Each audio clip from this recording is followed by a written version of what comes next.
पहुंची वही आए तो मक्के का दुश्मन निकली आया मदीने पाक ने मथा हमले कर जला अचीर आए बिनी जानन का सरदार सल्लल्लाहु अलैहि वसल्लम हिंगामी तौर ते असहाबन सगोर के घुराए एकरी मुशावरत करे वर्तिया इजलास को ठाए वर्तुआ है उन्हें इजलास के अंदर या एक झंडा रखी वैया तो दुश्मन मक्के का निकली चुको मदीने जे मथा हमलो कर जला चे थो वे जो पहुंची चुको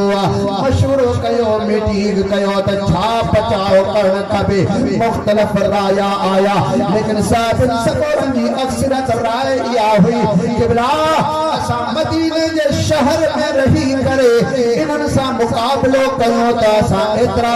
पहलवान मलिक बासे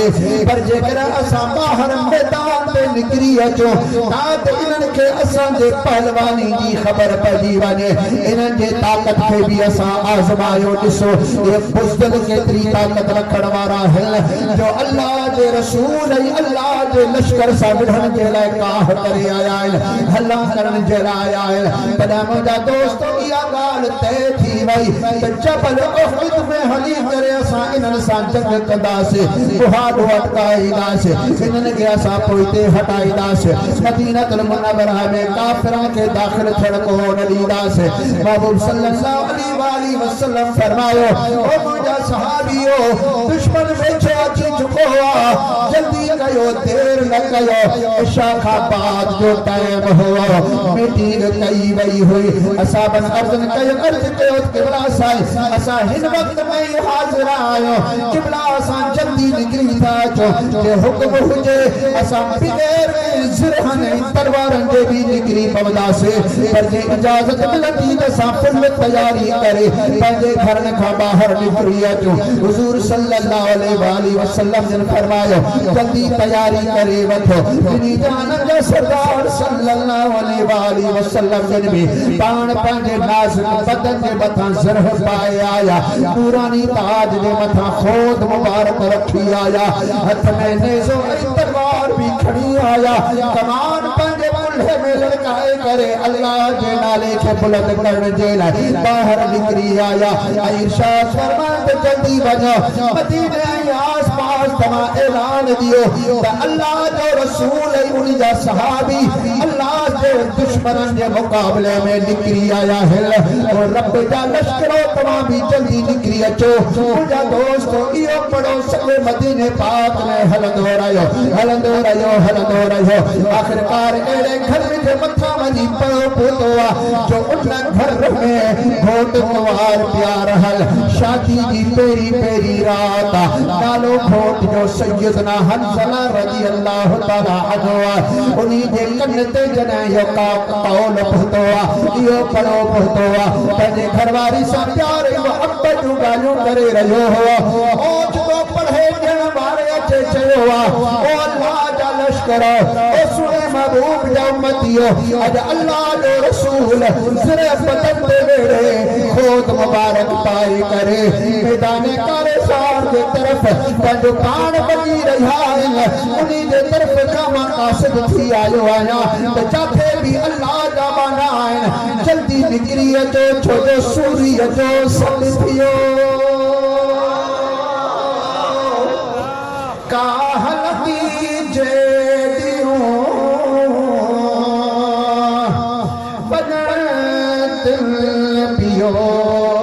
नालो नी है जे ओहे बिना दिल के अंदर मोहब्बत प्यार है ये आवाज सैयदना हंज़ला रज़ी अल्लाह तआला अन्हु जे कनन मुबारक ते पहुंचो आहे सैयदना हंज़ला यकदम थी पया चादर के परे उछलाए करे अगे वधी करे कुंड मथा सट दई करे पंजी जरह खड़ी वरतो नेज़ो हथ में खड़ी वरतो तकड़ा बाहर निकलण लगाल घरवारी पोया चे करे पुतिया अज भी करे त मुंजा घोट मुंजा वर मुझे रिश्तेदार तुझे हवाले कयो माइटन तुझे हवाले कयो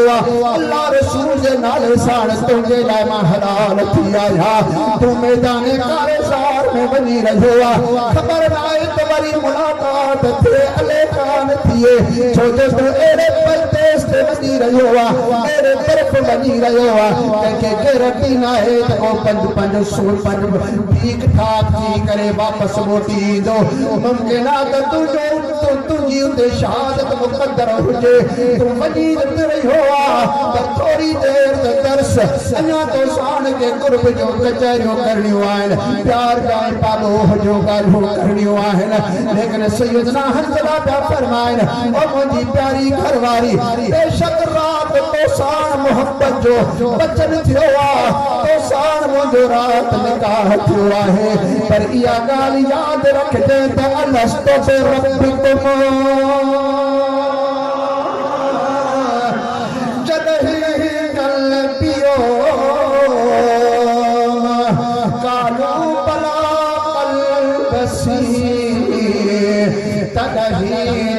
चयो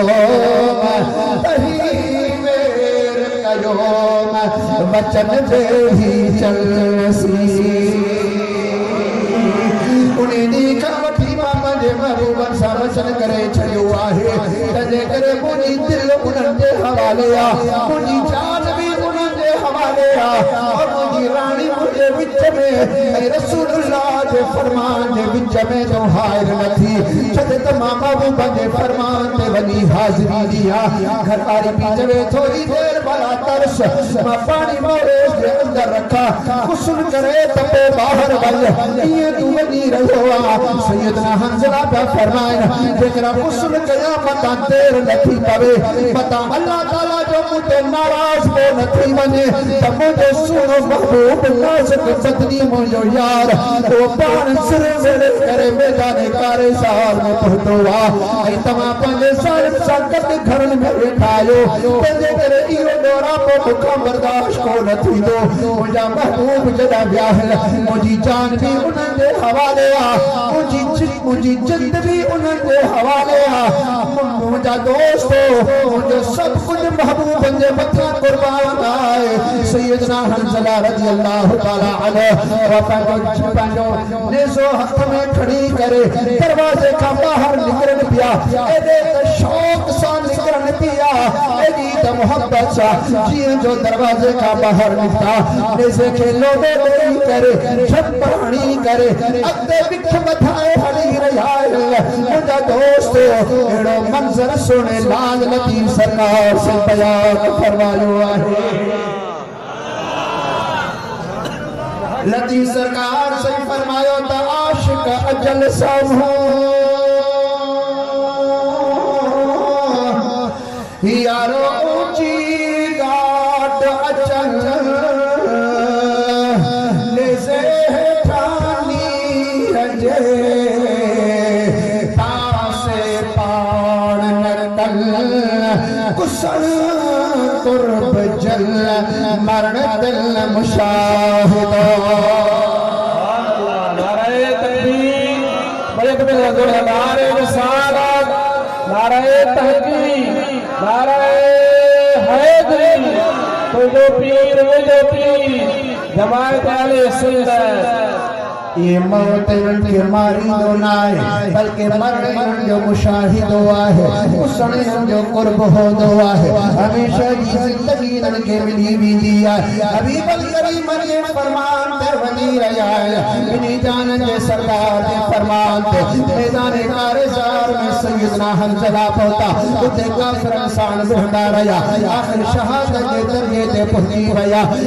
जंग फतह थी वया अबू बकर करीम सल्लल्लाहु अलैहि वसल्लम ने इरशाद फरमायो मुझे कुफर के कट कयो अज मां पाण उन्हनि जे मथां तकबीरूं भी हणा जनाज़ा नमाज भी पढ़ा पंहिंजे हथनि सां कब्र ताईं भी पुॼाया हबीब सल्लल्लाहु अलैहि वसल्लम जे दरबार में शहदा इकराम जा जिस्म मुबारक गॾु कया विया रखिया भी वया अर्ज़ कयो कि ला सभिनी शहीद जा जिस्म खड़ी आया लेकिन सैयदना हंज़ला के अखियुनि सां शहीद थी दे ॾिठो आहे पर जिस्म असांखे नज़र कोन थो अचे अले काॾे जिस्म हलियो वियो असांखे पता काफिर पान सा गद न खड़ी गा हो जल पता सैयदना हंजला जी पे हो रही नकल किबला जे एरी हालात वो सैयदना हंजला जे जिस्म के वठण जे लाए असा के पंजा जिस्म विजाना प्यास विदाए छदीदा से कुर्बिया नु नहीं करे भी आशिक रसूल के जिस्म के वापस कराए वठदा से हबीब करीम सल्लल्लाहु अलैहि वसल्लम ने इरशाद फरमायो इन्नी अरा मा ला तराउन व अस्माउ मा ला तस्माउन माऊद संदो आया जो अमाजी नजर ते कान पहुंच दिया है माऊद संदो आया जो तमा कौन बुधी सगंदा हो तमा की नजर जमीन पे पहुंच दिया पर वो अल्लाह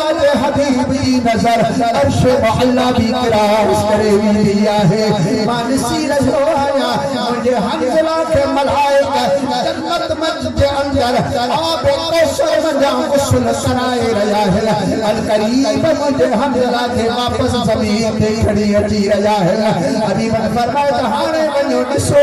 बनी तो जिस्म मैदान पाक के अंदर सैयदना हंजला जो जिस्म मुबारक मौजूद है मुझे मुंजा दोस्तों सुमत पानी का असरात आए खुशबू जिस्म के अंदर मौजूद है हबीब करीम सल्लल्लाहु अलैहि वसल्लम फरमायो कि वो शख्स आए जो असा के फरमान दे जल्दी निकलवा बाजी भी गुस्ल भी अदा कोल कये लेकिन अल्लाह तबारक व तआला अल्लाह महबूब जे ने फरमान दे अमल करने दे सदके में इन दुनिया में ही कौसर में जा गुस्ल कराए खलो है लतीफ सरकार से रहमतुल्लाह तआला अलैहि इरशाद फरमायो तो वहदहु ला शरीक लहू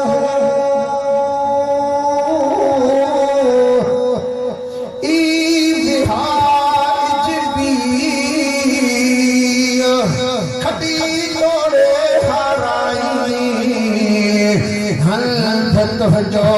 ही पाढ़ई अवली पी भले जाम जन्नत जा और तो के जन्नत जा को सर मिलदा सोत महबूब है फरमान दे हुना अमल कयो अल्लाह सुब्हानहु व तआला हमेशा दी हयाती अता फरमाए छलिया है अदबी महबूब के फरमान में असा तेरा जिंदगी आहे मुझा दोस्तों तो कुरान करीम जो फजीलत बुझो उलमाई कराम जा असा सबनी जल्दी गाइस बुधा है दीन इस्लाम जो असा गायो बुझो आहे महबूब के फरमान में लज्जत बिया मज़ो बिया हिता जी भी जिंदगी तेरी पड़ी तो उता जी भी जिंदगी असा खबर पहुंची वही आए तो मक्के का दुश्मन निकली आया मदीने पाक ने मथा हमले कर जला अची रहा है जानन का सरदार सल्लल्लाहु अलैहि वसल्लम हिंगामी तौर पे साबन सबर के घुराए एक मुशावरत करे